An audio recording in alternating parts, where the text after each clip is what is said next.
Now, when we talk about a hydrogen fuel cell vehicle today, a couple things to understand. We're talking about a PEM fuel cell, proton exchange membrane. That's what goes on inside this box-shaped thing about yay, it's not very large.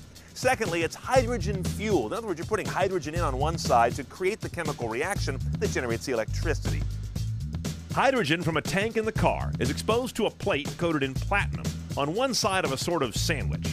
The platinum plate causes the hydrogen to break up into positive protons and negative electrons. A membrane in the middle of this sandwich only allows the positive ones to get through, so those negative electrons have to go around. That circuit creates the positive and negative poles, the potential that makes the electric current.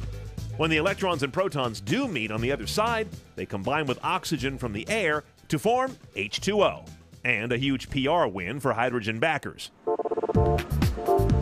So what's it like driving a fuel cell car? Just like driving an electric car. Because remember, a fuel cell is a source of electricity powered by a very clean, very abundant fuel, but it is not the powertrain source that moves the car.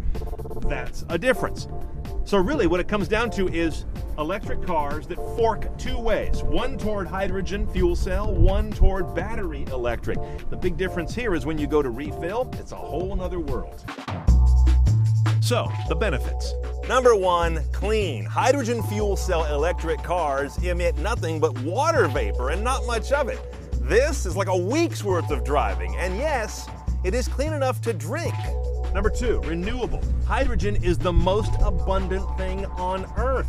I'm told 75% of the mass of the planet is hydrogen. It's bound in things all around us. It's bound in water, it's bound in plant material, and it's bound in everything that's a hydrocarbon.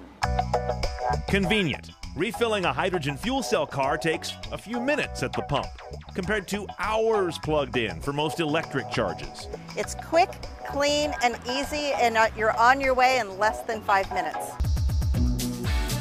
Now, some challenges. First, distribution. Hydrogen, to be useful as a fuel in a fuel cell car, needs to be highly compressed. But naturally, it wants to be 14 times lighter than air. It wants to be very gaseous and low density. So it's got to be managed. It's got to be created, has to be compressed, has to be kept in that state from the point where it's stored to the point where it's put into the vehicle. That makes it trickier than gasoline, which is very happy to be this oily liquid that lives underneath your service station.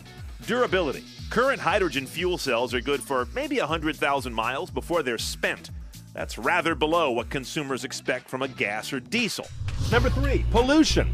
Now, just told you that hydrogen fuel cell cars are incredibly clean, but creating the hydrogen may not be. Depending where you live and what kind of a source your local filling station has for the hydrogen, there is upstream pollution created, much as there is with battery electric cars. It'll vary widely by how and where you refill.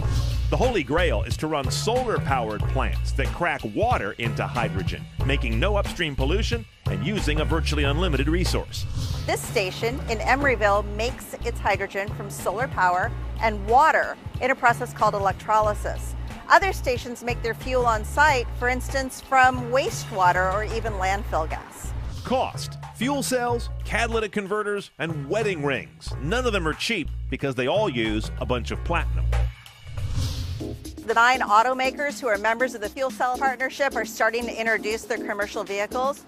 Some of them are for lease now in limited areas where there are stations, but we're hearing them talk about starting to sell them in just about 18 months in 2015. That sort of OEM lost leadership will be key, but perhaps more than any other alternative vehicle, hydrogen fuel cell cars will need leadership from government to foster a new network of fueling points and supporting infrastructure.